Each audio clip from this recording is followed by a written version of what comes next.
It has been as sloppy as I've ever seen the officiating. Right hook, left hook, road course, short track, intermediate, I don't give a shit what it is. It is as simple as that Joey Logano over the line before the start-finish line call. It's that simple. That's garbage. 5, 4, 3, 2, 1. You're on the phone. What a race! California's Kevin Harvick does it. Straight naked right there. You're the man. Welcome to Kevin Harvick's Happy Hour, presented by Echo Park Automotive and NASCAR on Fox. I'm Kevin Harvick, she's Caitlin Vincey, and he's Mamba Smith. And man, we saw the same guy win again.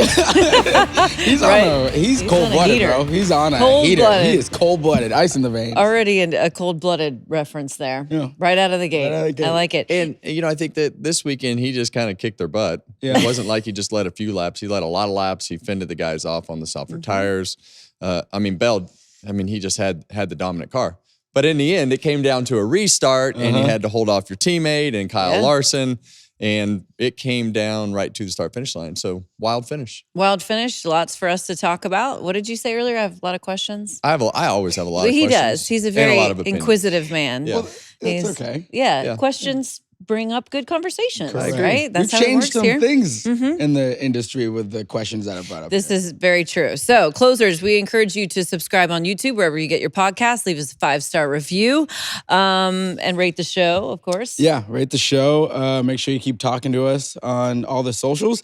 Harvick Happy Pod on our socials on Twitter and Instagram and all the things. And me and Kevin and Caitlin sometimes will respond to you on YouTube too. So that's right. Keep sending it in. So we are, of course, recapping everything that happened at Phoenix. There is a lot to talk about leaving Arizona. Lots of updates as well since our last show. Some news items we're going to break down. And Las Vegas is next on the circuit for NASCAR, so we'll preview that.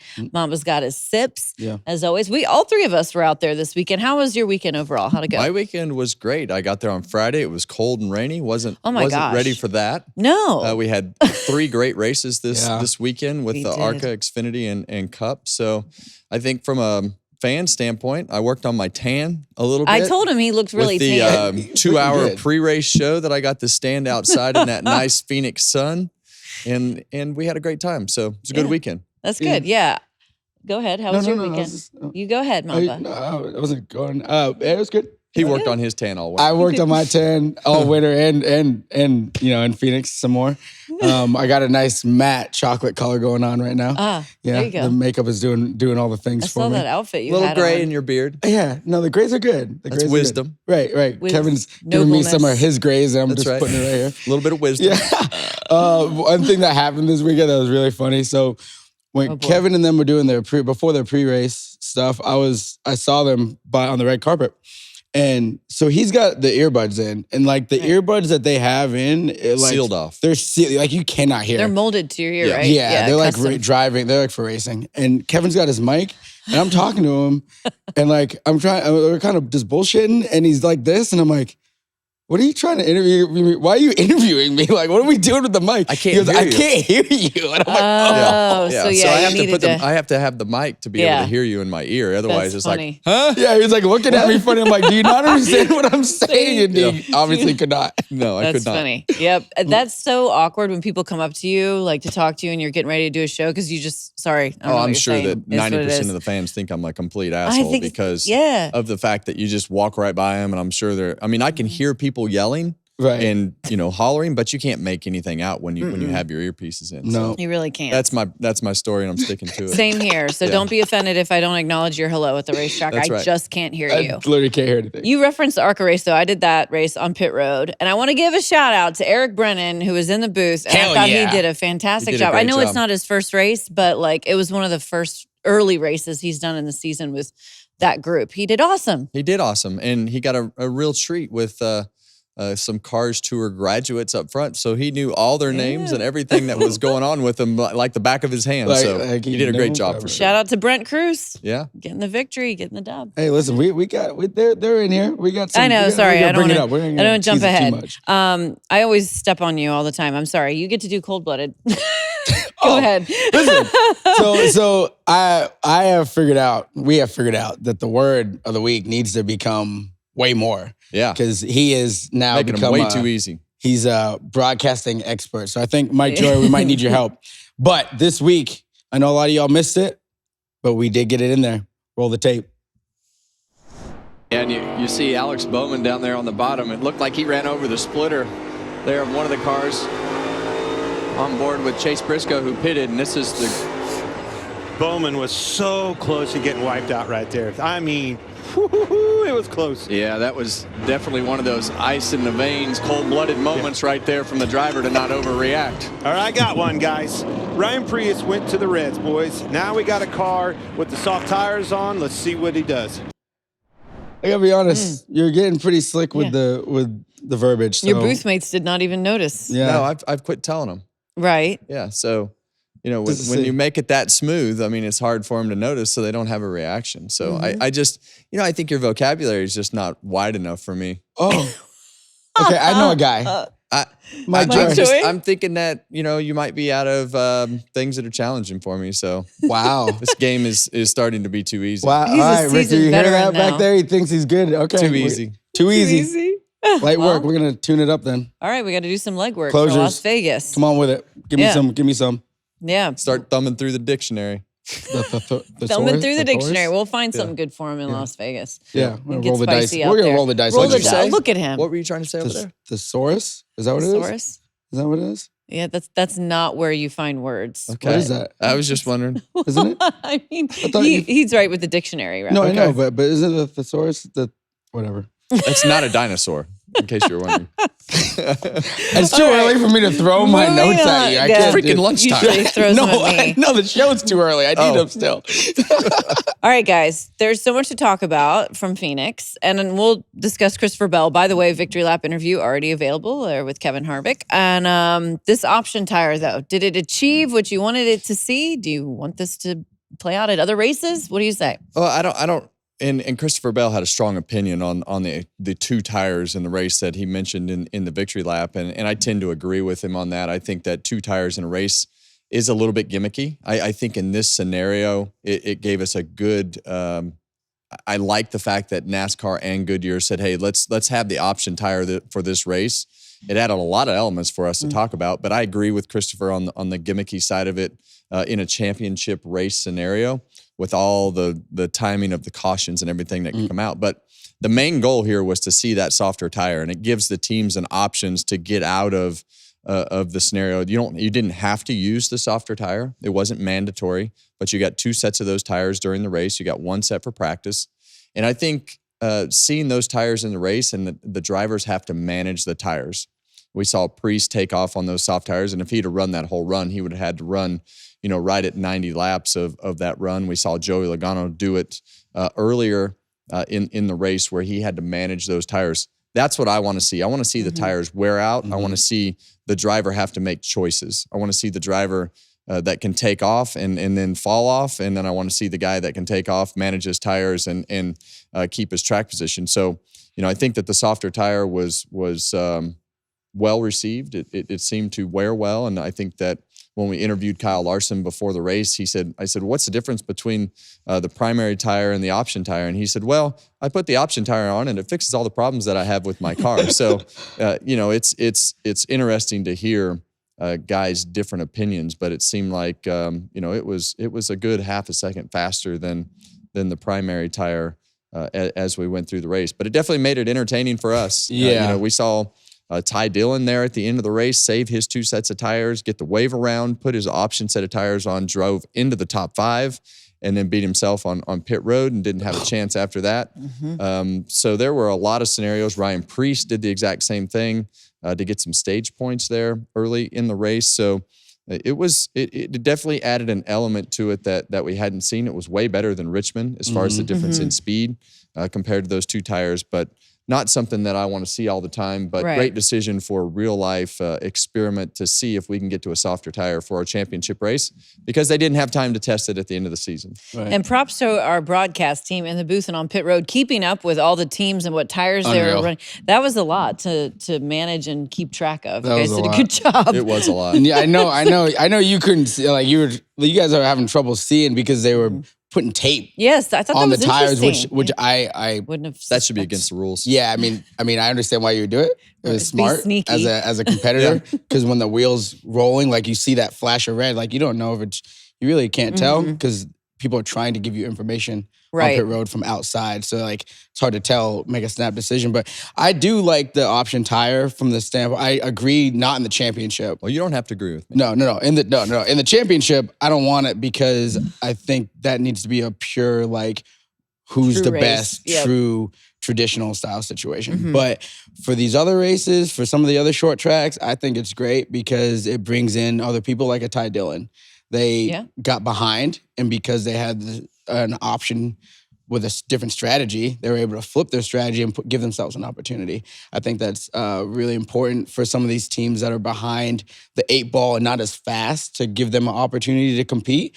And, you know, if you want to compete in the front and be there more, you got to be there, right? They stepped on their toes a little bit. He did and got that penalty, and it blew the strategy up in smoke. But watching it and watching guys come from the back to the front, even William Byron, he looked like Superman at the end of that race with like 40 to go. I think he had to restart like 19th, and then like he passed 9 cars in like 8 laps or something. Like watching that is I love that. I think that's high entertainment. And then the crew chiefs, I talked to Randall Burnett on pit road, Kyle Busch's crew chief a little bit. I'm like, bro, the strategy here, like, how do you know what you're gonna do? He's like, we just got to see how it plays out. Like it's such an added element to it. And that really started in practice.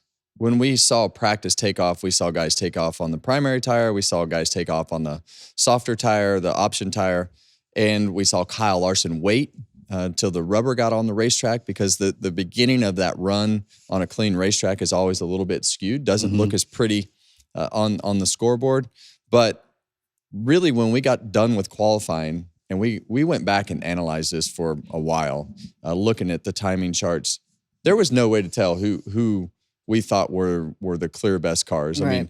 I mean, we thought that Bell was good. We thought the 9 car was good. Chase Elliott never showed up anywhere all day, even though Hendrick had all 4 cars finish in the top 10. Somehow he wound up with a top 10. William Byron was by far the best Hendrick car. You know, they had just a strategy scenario on pit road when the caution came out. Can't control those things sometimes, but they were by far the best Hendrick car. Kyle Larson was mediocre, not as bad as the 9 car, and the 48 made a mistake in qualifying, wound up at the back of the pack, and it took them all day to get to the front of the pack, and wound up being, you know, a 5th place car. So interesting day, but it really all started in practice, and I love the fact that we had practice. I like the 45-minute practice. I think it made the race. The race was good. I think it helped make the race better and figure things out with the tire. I wish the drivers and the teams had more practice sessions like that. I would cut the teams out of those types of decisions, and I know that I think the teams have way too much control of what goes on with stuff like that, because I think that they influence those decisions from a money standpoint. I think the quality of the product needs more practice on the racetrack. So the other thing that I would switch up that I didn't like this weekend, I thought that qualifying was anticlimactic. I think it was. I guess what's the best way to put it? I think in the past we've had the 2. If we have one round, I still like that top 10 going for the pole in that second round of practice. I think we should go back to the random draw. I think the rich get richer. And when you see the last car getting the pole, yeah, that's great. But I think with the random draw, it mixes the field up. It adds a little bit more of that intrigue to the qualifying order because it's different every week. Right now, we're going to cycle into the qualifying order being very similar every week. And if you're behind, you have no real chance of catching up. And I don't know why we wouldn't want people to catch up, because when you go out early, the racetrack it still has rubber on it from practice. The more cars that go out, it cleans the racetrack up, then the racetrack will get faster. So if you get into that hole, it's hard to get out of it because it starts with inspection. You're behind. It starts with your garage stall. You're later onto the racetrack, and then your qualifying bid is it's almost set based upon your finish and your points from and before. You can go forward a little bit with a good quality finish, but your points lag you down. And I just think that the random draw would put a little more intrigue back into qualifying. I like that idea. Yeah. I think that's part of the reason why I like the option tire. Because again, if you're behind, it allows you an opportunity to maybe jump it. Now, like you saw with Joey Logano, they got behind, got on that tire early, and they were out of them when they really needed them. But I really like it. I'd like to say, if you told me it was on all the road courses and the short tracks, I'm cool with it. Yeah. Except the championship. I think it adds such an element, and it makes people that think that we are one-dimensional when they're watching our sport understand that there is a lot of strategy and a lot of other things going on. Well, I will kindly disagree with you on this, my friend. That's okay. Because that's what we do. That's what it's all about. I don't think that, I think that too many gimmicks will just, I think if we get the tire right, we won't need both tires. I think if you get it soft enough and the tire wears out and we have the strategy from just the one tire, you could burn it up in 25 or 45 laps, whatever that amount is, or you have to manage it. I think that I would rather watch that than, a 20th, 25th place car like Ty Dillon being able to drive to the top 5 and being in the conversation without the best car. Right. Just based or off one of of the best car, or one of the cars that can even run in the top 10. So it should come as no surprise that Christopher Bell and company figured this out. Third week in a row, I might add. How do you think that speaks to the versatility of this race team and the places they've won and how they've been able to do this? Well, they're dangerous. The only thing that worries me at this point is just so much success in the beginning of the year that they aren't working, going to have that same motivation that some of the guys that are not there will work to gain that edge as they go through the year. But right now, they are lights out. We've known that Christopher Bell was in a different spot than he has been in previous years just because of his confidence. I believe he's still the leader, the growing leader of JGR Racing. He's won the last 5 races for Joe Gibbs Racing. And to start this year with the diversity of different racetracks that they have been on and able to get to victory lane, I mean, they've automatically just put themselves into the championship favorite just by sheer performance on the racetrack and the versatility that they've had to start the season. So Bell just gets more confident, more mature. Team is all together, and they have that continuity with all the team members being pretty much the same for multiple years now, and I think that matters. And a lot of those guys have won championships, whether it was with Kyle Busch or whatnot. So it's a very experienced veteran group of guys, top to bottom. Yeah, I think this group, right now, it's theirs to lose at this point right now, right? You look at it. Yeah. And it's obviously we're super early, but like Kevin just said, whenever we see somebody dominate so early, it's like, how do you keep, we've talked about on the show. William Byron last year. William Byron did, like, how do you keep that going? Like, how do you keep that momentum? You're going to have a dip at some point in the year. Is the dip at the right point where it's like, okay, now we see it and we get it going again? And we don't know yet, and we'll find out throughout the season. But right now, it's his to lose. I think obviously you still got to go through Penske because no one's been able to do it in the last 3 years, so you got to go through them. But one thing I saw at the end of this race with Christopher Bell making that move on Denny, he was not scared to make the move on Denny. Like, he was not worried about the 11 car. I think subconsciously there's a mental aspect to this game to where maybe in the past, Denny as the vet, as the leader of the company, maybe you don't lean on him because you don't want to ruffle team audience.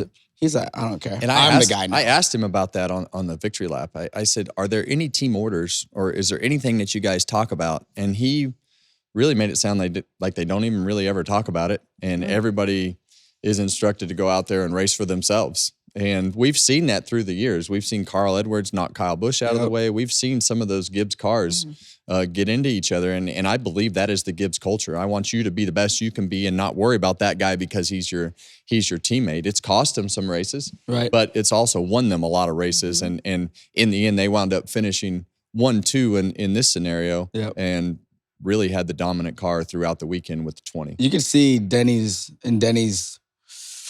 demeanor and body language that it really did irk him not winning that race and finishing that out. And he made a little jab, but he kind of used me up, or what he said, something got into me a little bit, but like he really didn't. They were very clean. Like it was very clean. Like I would say that was cleaner than Denny and Kyle have had in the past. You know what I mean? So I think that's interesting. I think that I've been in that position that Denny's in. When when that number's clicking down and you're going through another race that you had an opportunity to win, it's not always we have next year. Right. And Denny's running out of opportunities to not only win a championship, but to win races.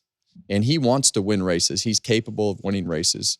And it's like we talked previously on some of these shows, as you get closer to the end and people know that you're thinking about retiring, it becomes harder to get good people. It becomes harder to get motivated people. The team starts to understand, and they're going to give him a great effort. Don't get me wrong. I don't want this to be steered in Joe Gibbs Racing not giving him an effort, but you know in your head the clock's ticking down. And we all know where Denny's contract is and you know how many years he has left at Gibbs and all the things that go with that.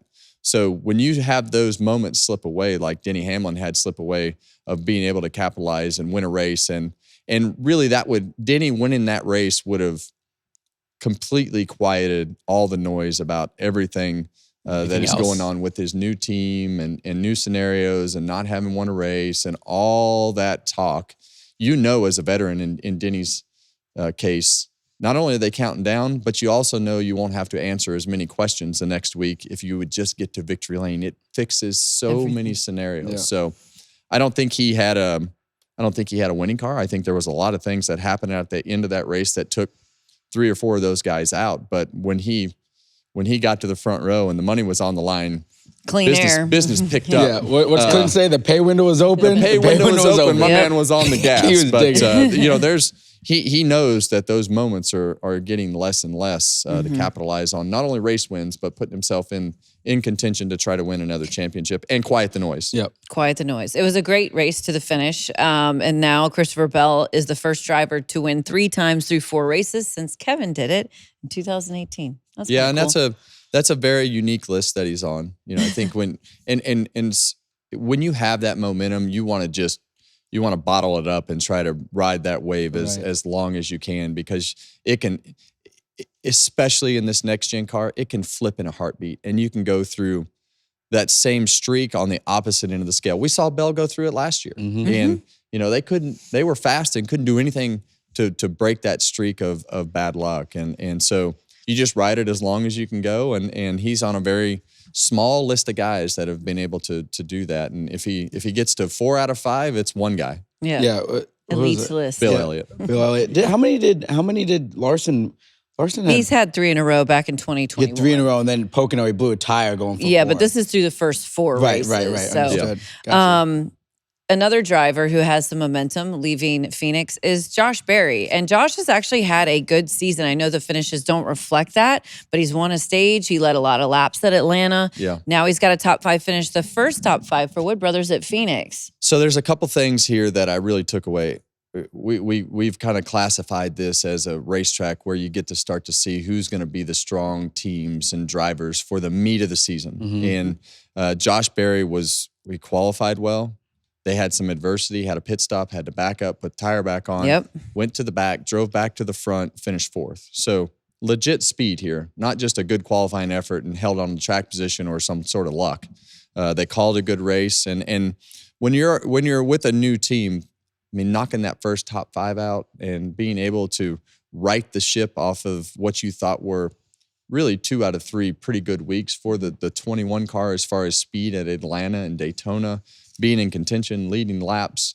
I mean, this team is off to a great start. And Chris Buescher, these guys are grinders, man. They are. That guy, he is, and we've said it before, I mean, he is just so underrated for what he gets out of those cars. I don't believe that was a 5th place car, but they keep themselves in contention. He doesn't make a lot of mistakes. He doesn't crash his car a lot. And that goes a long ways in today's racing world. And you know, we talk so much about wins and laps led, and they aren't doing that. But you know, I think there will be a time this year where he's in contention to win some of those races when they nail it all. But it wasn't this weekend, and they got a top 10. Zane Smith, you know, finished 9th. So good day Yeah. for some of those guys. Yeah. You look at the 21, I think this is probably the most talented driver in Josh Berry that the 21 car has had since Blaney. As far as how much he's raced, the experience, what is his craft. I talk to Jefferson Hodges a lot when I see him at the track, and he's with Team Penske. And he kind of oversees a lot of the 21 stuff that happens over there. And if it's a racetrack that there's off throttle time, then you have to use brake. Josh Berry is going to be good. And now he's at a company that is already good at these racetracks. And now he's leaning on guys like champions like Joey Logano and Ryan Blaney versus before it's Stuart Haas.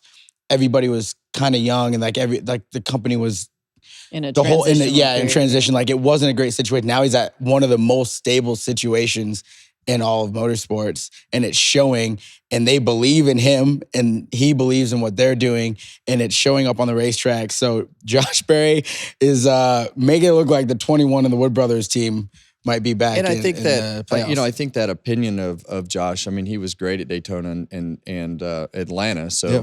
I mean, that wide open car was pretty good too, because we know that those Penske cars and those Fords have been good on those racetracks. I think Vegas is super important. Yes. To see exactly where they are or what Josh and his team need to work on. But notoriously a place that Blaney and Penske and Logano have been pretty good at in the past. So it'll be interesting as we go to the 1.5 miles for the first time this year in a normal situation with the standard downforce package and everything that goes with it. Yeah, this weekend will be a good litmus test on where people's performances. Big word. I couldn't use that. It's from like chemistry, I think. Okay. I need real quick. JH John Hunter Nemechek has been doing a really good job this season. Yeah, and putting 13th or 14th. In points. I mean, he finished 14th. He had a shot at a top 10. And he's just doing, the last restart, it got hectic, but he's doing a really good job. And for someone who probably wrecked the most last year, I want to make sure we're giving him some credit. That's the biggest key for him is to not wreck. Yeah. You know, I think if he Which sounds easy. Yeah, which sounds easy, but I think not trying to get more out of the car than what's there will keep you from wrecking as much. Speaking of wrecking, I do want to look at some key pivotal moments of this race. A big accident occurring on lap 99 off of turn 2. This sort of originated when Ty Gibbs comes up, and basically everyone just kind of runs out of room, but it had a chain event that collected quite a bit of cars. Kevin, you're like, I've seen this before, but this is a bigger one. Yeah, this is a big wreck for Phoenix, but you see that 54 kind of start to creep up the racetrack. He didn't have contact or anything with the 7, but the 7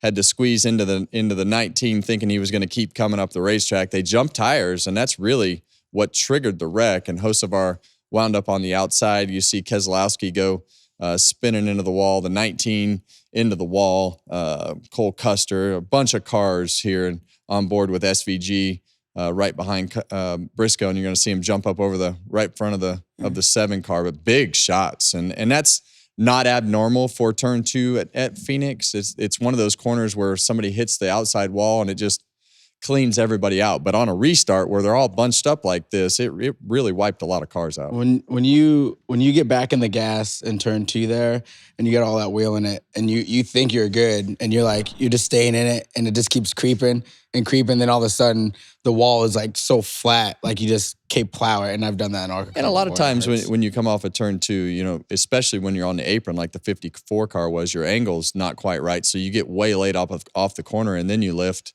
But that 7 car of Justin Haley didn't know, hey, is he going to keep coming up right here? I got to get myself out of a bad situation, and just didn't get himself out of a bad situation for what he thought the 54 was going to do. And once those tires touched, that's the second time we've seen that.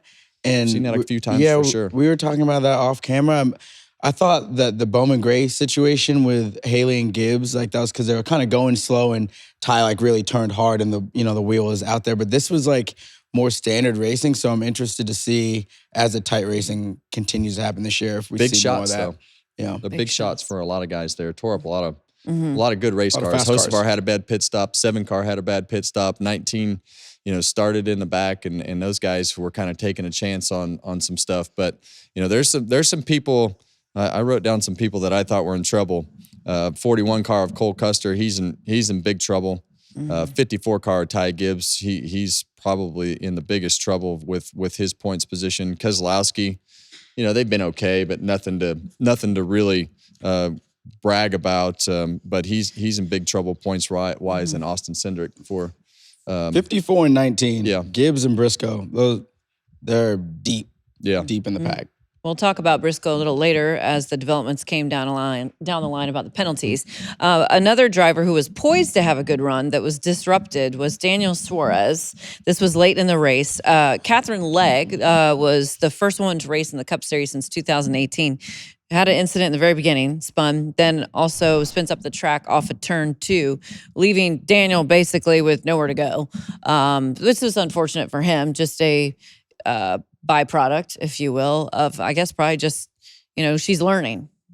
Yeah, and it's unfortunate that, I think that this is part of the process from the approval process that is probably not good enough. I think that Catherine has a lot of experience in the things that she's raced throughout her career, but she was really thrown to the wolves in this situation with probably, not the best car in the field, probably the worst car in the field. They don't run every week. Don't run every week. It's nothing, not a knock on the car, but she's in the worst car and showing up to Phoenix in a Cup car that she's never driven, not a lot of NASCAR experience. And I know that we want people from different series to be able to come into the Cup Series, but I think that we got to get back to some accountability of making sure that the people that are driving these Cup cars are properly prepared to go out on the racetrack and do the things that they need to do. We saw her spin out really early in the race all by herself off of turn 2. We saw her get into Josh Berry's door right there, just misjudging the exit of the corner.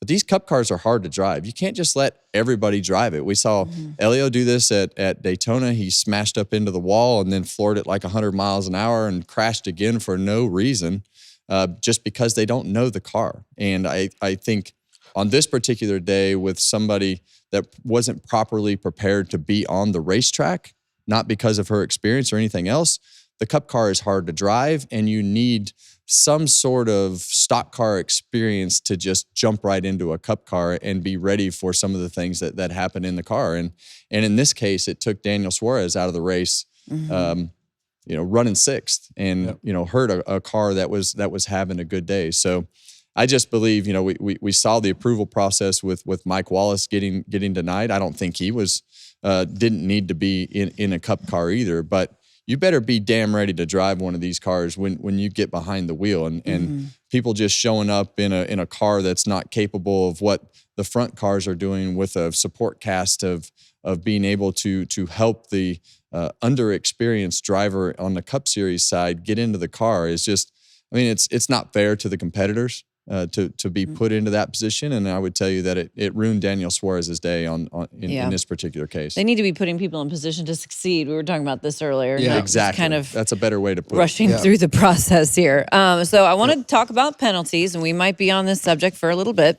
The first thing I want to discuss is Joey Logano, the restart violation. Too harsh or fair for what you saw here with the 22? Well, this is one of those, it's a black and white rule. It's a black and white call with the way that this rule is written. But if we're going to call the black and white call here, there was definitely a couple of situations on the restarts that I would consider questionable. And the video right here, you can see the car is over the yellow line before the start finish line. That's the rule. I've got no problem with black and white calls, as long as we call the black and white calls all the time.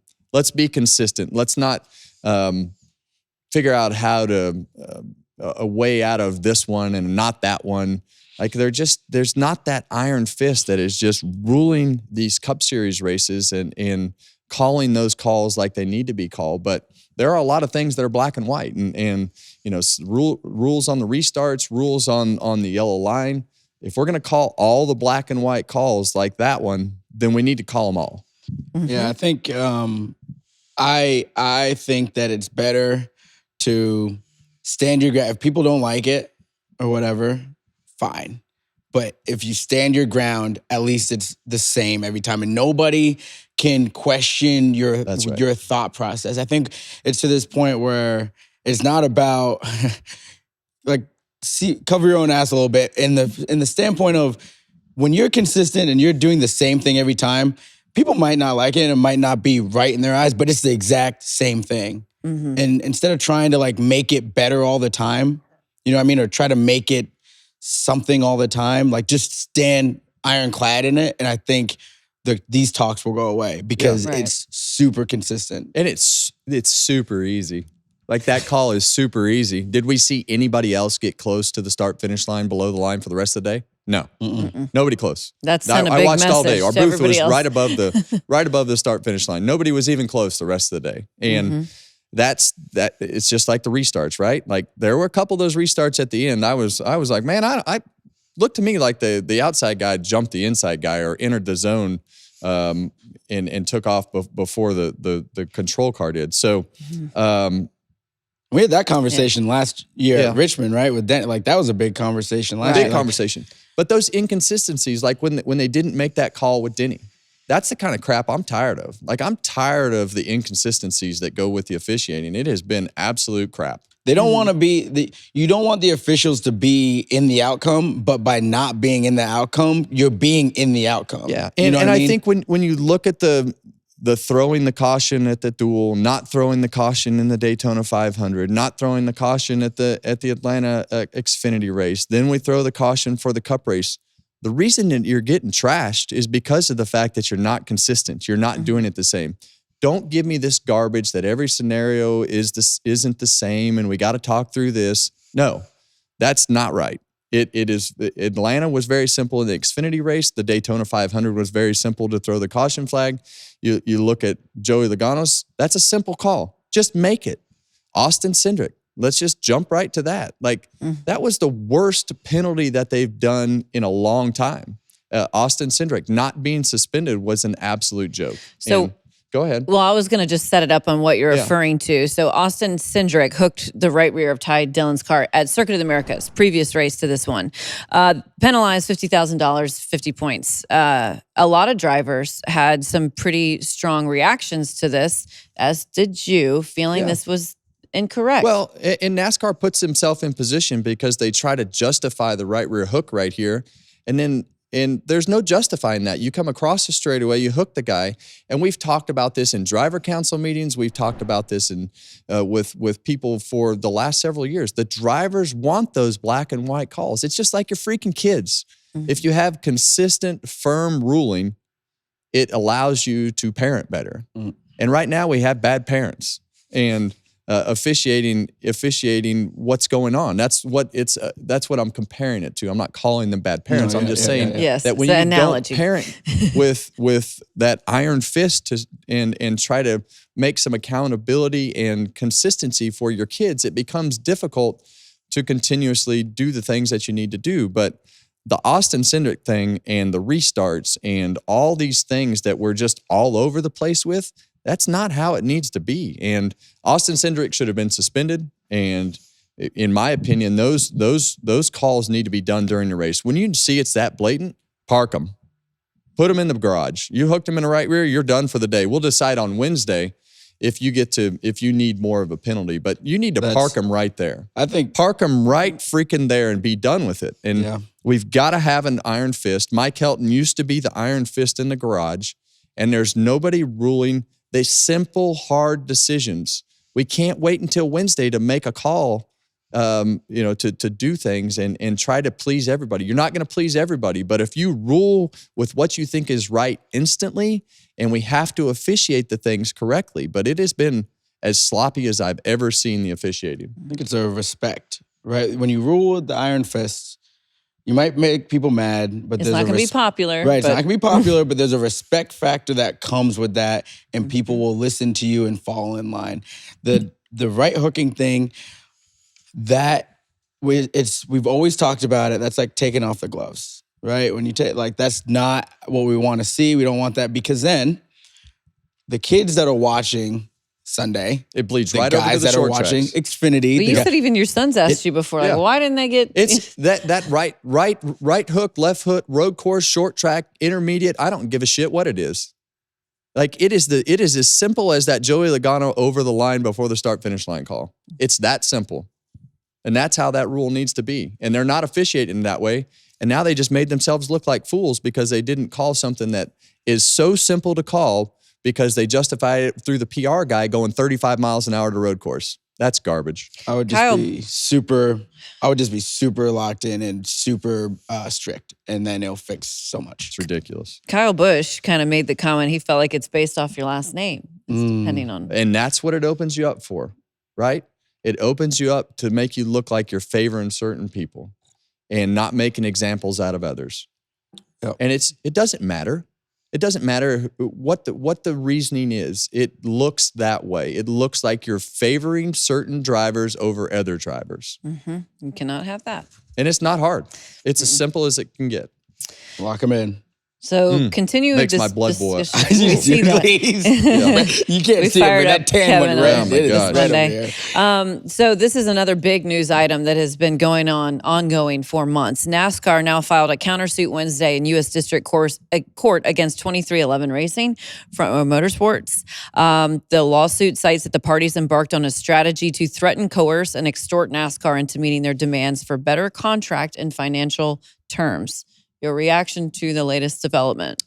Well, it's a game now. And, both sides are swinging hard. And The gloves are definitely off on the this gloves deal. are definitely off. And I think that obviously we don't know the details of everything that goes with those claims that will come out over the next little bit of time. But it sure doesn't look like this is going away anytime soon. It does not. It seems like this is going to go on getting deeper and deeper for the rest of the season. And the wounds are going to continuously get deeper. I just hope that, because we don't know how long this is going to go, but the people that get affected by it the most are the fans first, they're watching all this stuff, and then really the industry at large that works on this thing and keeps this thing going week in and week out. And I just hope that It's a big distraction for the team. it's just a lot for everybody. And I just hope that we get through it sooner, as soon as humanly possible. It's like True Court TV over here. Yeah. I hate We watching need this Judge shit. Judy back. We need Judge Judy. Yes, Just make it a little entertaining. Weigh in Let's on get- this. yeah, give us a little bit.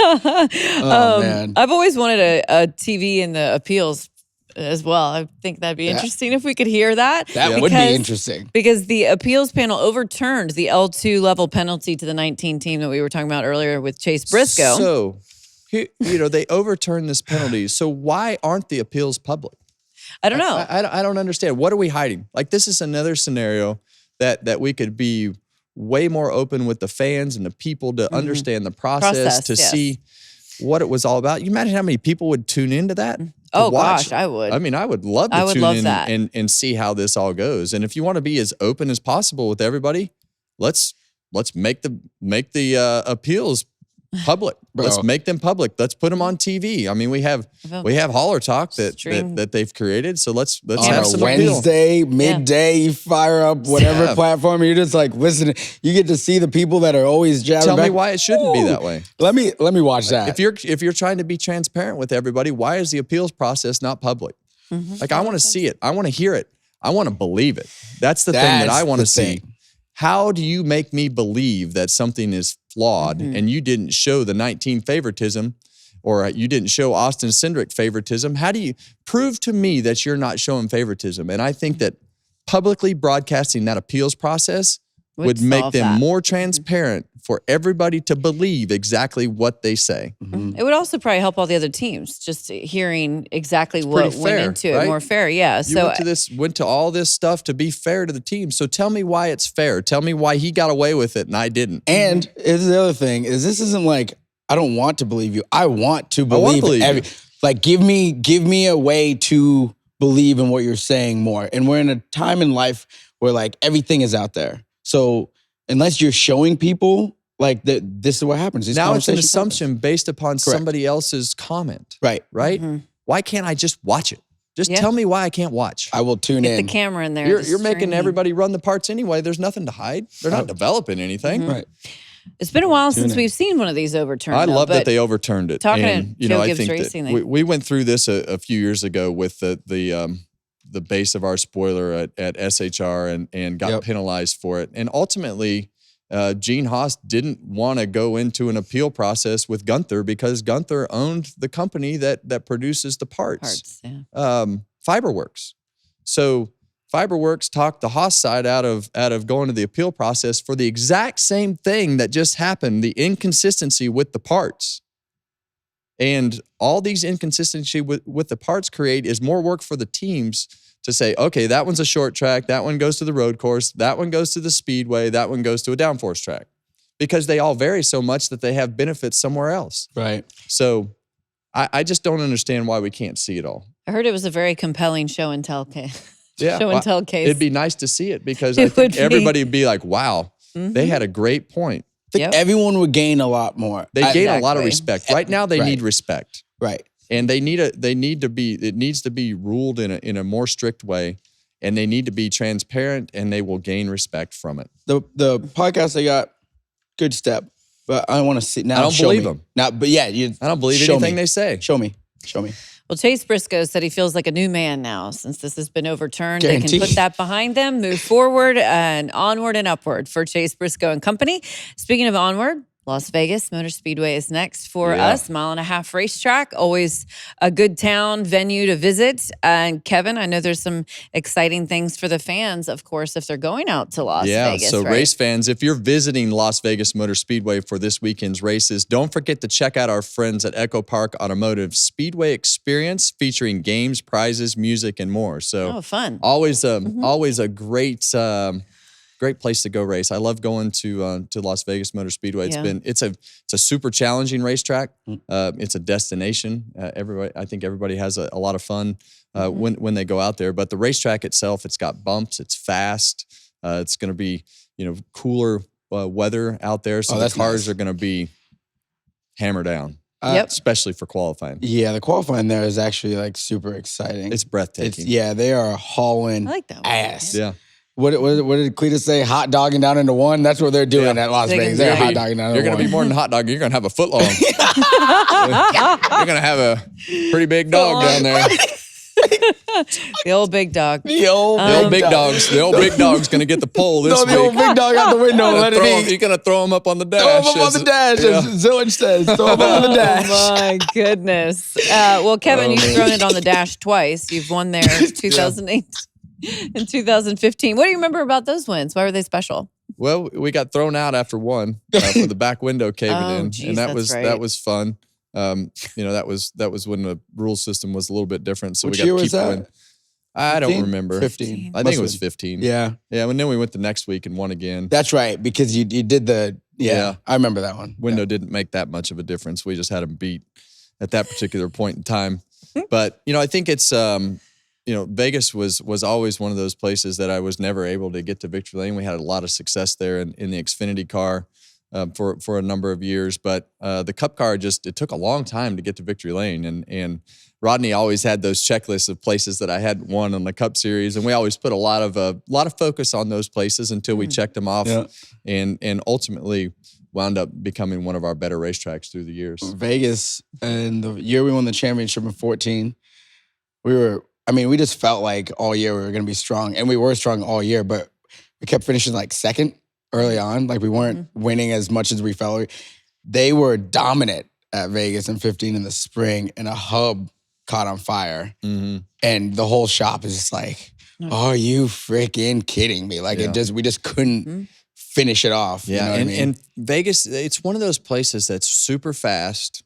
It's got a high level of grip until it doesn't, and then the car becomes really technical to drive as to where you place it on the race car, and this next gen car is slower, so that the high line has been there, but it's just a briefer part of the run where it's super beneficial. But it'll be interesting to see if it migrates back up there and becomes more beneficial than it has been in the past. But you got to get through the bumps. You got to have I call it a square entry getting into one, so that you can drive to the center of the corner and have that car pointed straight over the bumps, so that you can keep the throttle down while that thing's rocking around and bouncing all over the place. So it's a pretty technical place to drive, but you've got to also be willing to stand on the gas. We're always talking about schedules and moving races around. Would you guys fancy a Las Vegas championship race? Or no? I'm still of the opinion that the championship race needs to be in probably 3 or 4 different spots. I think Homestead, Vegas, Phoenix.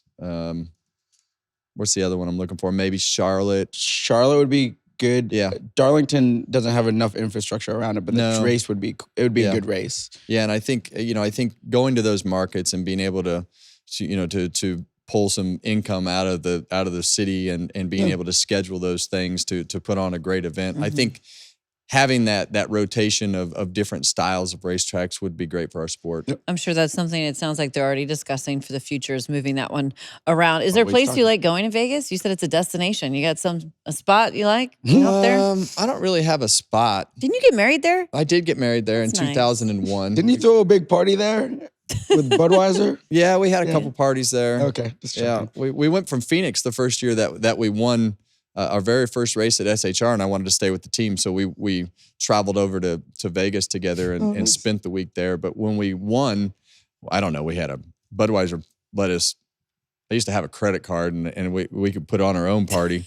And so we put on our own party on that particular night. We bought like 2,200 Budweisers for the whole club, and they brought them out on all the servers with on these little plates, and they had sparklers hanging out of them, and they delivered a Budweiser to everybody in the freaking club. Not That's bad. awesome. We bought enough beer that they let us sit on the stage that night. So I would hope so. we looked a little awkward. That sounds like a fun You, time. that's when you needed me there. Had my dad's shoes on, looking good up there on so the you stage. didn't have these. You didn't have these nice J's drinking on. plenty of beer. It didn't matter. There you go. We had fun. Vegas is a fun time, and this race is probably going to be very eventful as well. Speaking of eventful races, it's time for your sips. I know you have a race as your first item. Listen. No, bring me that camera. Sorry, bring me the camera. It was over here. No, I need this. I need to see America. Welcome to your favorite segment of the week, Mamba's Social Sips. And we talked about it a little bit at the beginning, top of the show, and I'm going to bring it back up. The ARCA race was fantastic, and I wanted to bring it up for a couple of reasons. One, Eric did a great job. We talked about it, but I wanted to make sure I gave him his roses.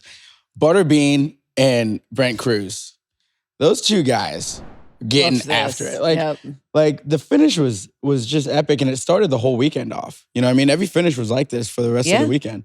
And now the interesting thing is, I think Josh Berry, guys like Josh Berry, guys like Ryan Preece, they are the reasons that guys like Butterbean are able to have an opportunity. You know what I mean? He's coming up a different way, the old school way. Oh, yeah. And He's got it's a great great to story. see. And Brent Cruz did what he had to do and won the race. Yeah, and I think when you look at the ARCA race right here, and you look at so many of these Cars Tour guys up in the front, I think that's what attracts a lot of people to our tour.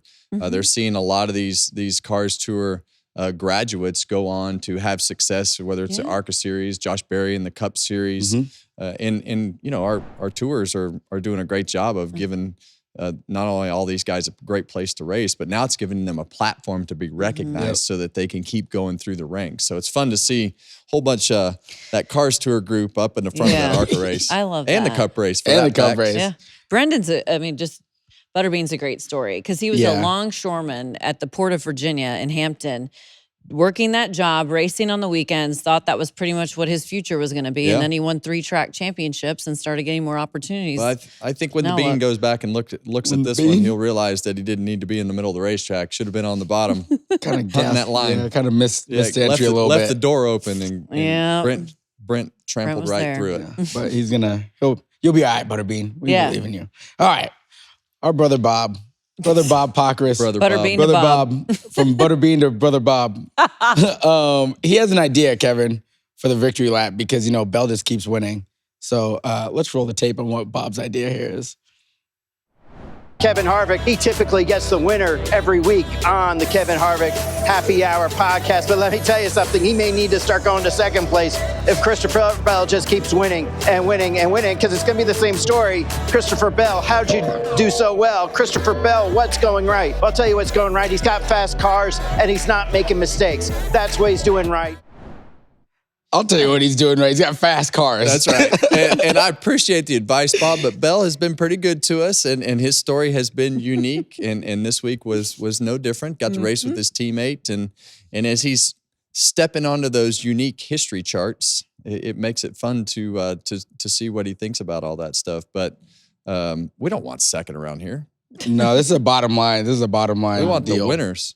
I like those winners. fast thoughts though from Bob Yeah, right. after the race. I mean, can we get him a little bit of a sunshade? Maybe he's looking directly into the Oh sun. yeah, you He's guys getting- talking about? Yeah. Oh no, they want us to stand looking straight into the sun so we squint because Myers wants his face to look good, so we have Oh. to stand directly into the sun so that Clint and I look like that we just getting ready to go Interesting. poop or something over there, That's squinting our eyes shut. well, as long as Myers looks good, that's what matters. That's right. All right, so moving right along, we're into the voicemail, and this one is a bloke from the UK. Bloke. Wow. A bloke from the UK. Let's run it, bruv. Hello, Kevin. This is Jim. You've always been one of my favourite drivers, if not my favourite driver, and followed you a lot over the years. But I've also been a big fan of Robbie Gordon. What's your favourite Robbie Gordon story? And would you ever have him on your show so that he could tell his of you?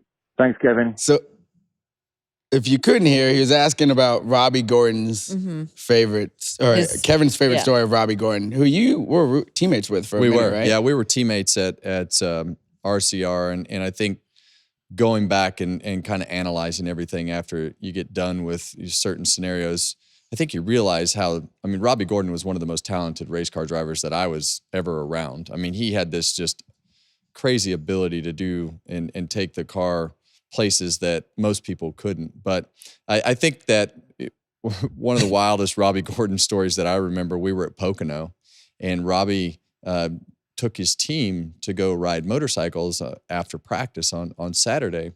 Well, he cased one of the jumps and wound up breaking both of his ankles. Oh my. And the next day actually raced the car and got himself to driver intros and never missed a race. So he was one of those guys that was always out on the edge, I guess you could say, of pushing the limits and doing things that he wasn't supposed to do, but always kind of wound up figuring it out. And on that day, he had to figure it out, but he raced with 2 broken ankles. That's insane. wild. That's Yeah. insane. That's jeez. I brave. always think of Robbie Gordon. I think of Tony Stewart, and then like if Tony had like a brother that was a little bit more, I always think that Robbie was like that little bit more of edgy and out there. He was very edgy and could, but like I say, I mean, he had this crazy ability to drive the car beyond its limit, like nobody I'd ever seen. Yes. Yeah. Well, there you go, Robbie Gordon. I loved. Would you bring Robbie? Would you ever bring Absolutely. Robbie up? I think I'd that'd be love a to- really good I'd love conversation. to listen to Robbie tell stories. I mean, There you go. he's been around the world having some pretty good success in a number World-class. of different types of cars, and he could drive them all. World class driver. Yeah. All right. So we're diving into the mailbag here. Perry Bugby. Bugby. This is some of the names on here I've never seen in my You don't have entire to life. apologize. Just keep going. Thanks for backing me up. I have been to tracks in Loudon, Las Vegas, and Charlotte, and would like to get to the rest of them. My question is for all 3 of you: what are your top 3 tracks to go to? And for me, when I think about this question, I ask, I think about the race, the event, and then the things around the event. But that's just how I go about it. So I did Yeah, the same I thing, think yeah. that the first one's easy. I mean, the Daytona 500. I mean, there is nothing like the Daytona 500 on the schedule. The energy and the event and the magnitude of what it means to everybody in our sport it sets itself aside. I think the Brickyard would probably be the second one for me because I like history, and I think the third one would probably be Darlington. I just like those old school historic racetracks. Love those choices. Yeah, 500 for me as well for the same reasoning. I also put the Bristol Night Race because I love that event. Yeah. And then I have to put one of the road courses in there, whether it's Watkins Glen or Sonoma, for the road course racing itself, but also the area. Both of those venues, I love going to You that just like part to of the drink country. wine. Let's not lie. Well, better wine I do enjoy it, but like Watkins Glen, I love that area It too. is. And it's a rich racing history as well around that. And it's the only place on the schedule that I've found that you could get Busch Light in a bottle. Was that at the lodge, the Seneca Lodge? No, it's right next to the ice cream shop there with all the little bees. Oh, in it. yeah. Watkins Glen has a great little town and a lot of history in racing, but it's like this hole in the wall bar, and it's right on the main street down by the ice cream shop over there to the right as you come down the hill, and so it's the only place I found on a schedule that you can get Busch Light in a bottle. That's awesome. Busch Light in a bottle. My favorite for what's going on around the racetrack is Indy. I love going downtown Indy. I love getting a good steak dinner. I love going over to the Wild Beaver. I love that whole area. Obviously, event-wise, Daytona 500, when you walk in there, it's just, you guys talked about it. Yep. It is what you say it is. And then from an inside the racetrack, like if you want to go to the best like infield, everyone like take Talladega out because that's its own thing. Yeah. Michigan has a rowdy, fun Michigan infield. rocks. If you want to go to an infield and feel like you're a part of something, go to Michigan. They do a little bar crawl in there. Michigan They get is a after hidden it. gem for the infield for sure. Yeah. It is a hidden gem. They get after it. So listen, if you want to leave a voicemail, the number is 805-317-4175. And make sure if you want the mailbag question, harvickhappyhour4@gmail.com. Keep them coming. We appreciate you, closers. There you have it. Good job, Mamba. Time now for our last call. We're nearing the end of the show.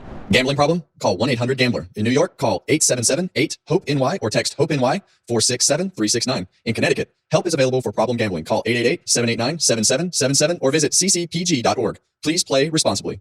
On behalf of Boot Hill Casino and Resort, Kansas, 21 plus age and eligibility varies by jurisdiction. Void in Ontario, new customers only. Bonus bets expire 168 hours after issuance. For additional terms and responsible gambling resources, see dkng.co/audio. NASCAR is not responsible for this promotion and used under license. Before we get into our picks for this week, let's take a look at the best bet of the week and courtesy of DraftKings. Yeah, our best bet last week was our winner. Christopher Bell was plus 750. So that's the part that kind of amazes me with the whole DraftKings thing and the odds. He keeps being really like an underdog, right? I know. But he's weird. winning. But it gives you a great opportunity to make some money off of this stuff. So take the checkered flag with DraftKings Sportsbook. Download the DraftKings Sportsbook app and use code Harvick. That's code Harvick for new customers to get $150 in bonus bets when you bet just $5. Only on DraftKings, the crown is yours. Go make some money. Go make You some know money. who's been making money is one of our listeners, Marcus. He's been betting on Christopher Bell for 3 years, and now he's just cashing in right you now. go. Hopefully he didn't get off track there, and he's still stay locked in. still doing it. It's so funny. Speaking of C. Bell, it's time now to grade his burnout, the third one in a row. What do we think of this out of Phoenix? Yeah, and like I said after the first race, I mean, Chase Elliott has set the bar so high with his drifting against the fence at Bowman Gray that, you know, this burnout had a lot of smoke, and we saw the same thing last week. Phoenix creates a great environment because the fans are right on top of you, but kind of just that average to good. So Like a it's 6.7? Yeah, kind of like last week. We'll give it in the B+ range. B+. Okay. Christopher, the next one I think I need like a real like explosion of something. Like I need like a tire to blow out or need, something. I always wild. find it pretty cool when they burn out so good that Catch on the fire? mud flaps catch on Yeah, fire. I like those. I like that one. You know, those flammable mud flaps that we Yeah. put on the back of a burning race car. These guys are it looks cool. challenging you, Christopher, to step it up a notch. Yeah, those are good problems to have when you're That's trying to figure winning out what you're going to problems, do yeah. next. That's, How do I make my that's fun and celebration unique. better? Yeah, I'm out of ideas. I've had to do it 3 weeks in a row. What should I do next? Yeah. Speaking of that, Kevin has taken P1 spot in the standings with 19 points. Well, that wasn't hard. What'd I do? Whatever. I led for the first how many weeks, but I never even talked about it because I know it chaps everybody. So I'm second. Mamba, you're there with 9. Wait, Yep. how did you get to 19? I don't even know how you got to 9. Oh, you He picked the winner. Yeah. Did you know that? Yeah. Then why did you? Then why did you? know that? pick the winner? I mean, Yeah, remember he picked the winner. Oh, that's right. yeah. I did. Speaking of that, Okay. it's Yeah. time now to pick our one. I'm riding my horse. There I'm you gonna go. ride him right through Vegas too. Are you? Yeah. Yeah. Christopher Going Bell? Yeah. There you have it. I'm going Larson. Can't beat old Mo.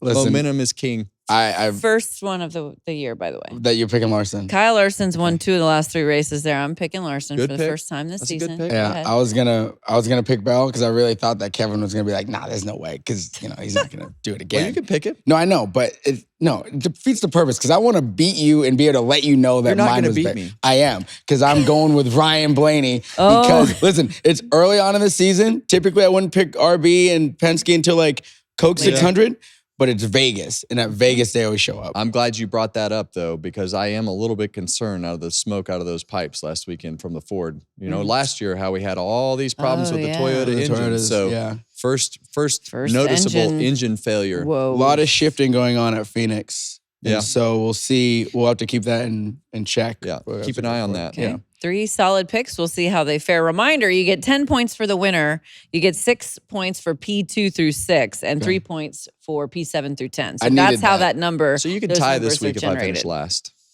No, you just have to finish outside the top 10. Yeah. I don't want Yeah, Christopher true. to finish last. That's fair. Yeah. Speaking of Christopher, Victory Lap, as I mentioned, interview is available with Kevin, and we have a very interesting Thursday show. Do you want to tell us about it? I was fortunate to get to be a part of Patrick Dempsey's documentary that the Fox group just shot. So I got to spend some time with Patrick at the racetrack in Sonoma during my off season, and so I went there and spent a couple days with him and his team, and just kind of got a little insight on why he races and what he does. So I think the documentary will be great, and we got to have him in the chair across the country, but in a different chair for the show. So I hope everybody enjoys that interview. Cool. Yeah. I look forward to that. All right. Then a fun show, you guys. I'm sure we'll have plenty to talk about as well once we leave Las Vegas this weekend. Make sure you subscribe on YouTube, wherever you get your podcasts. Leave us a 5-star review. And closers, we will see you after Sin City.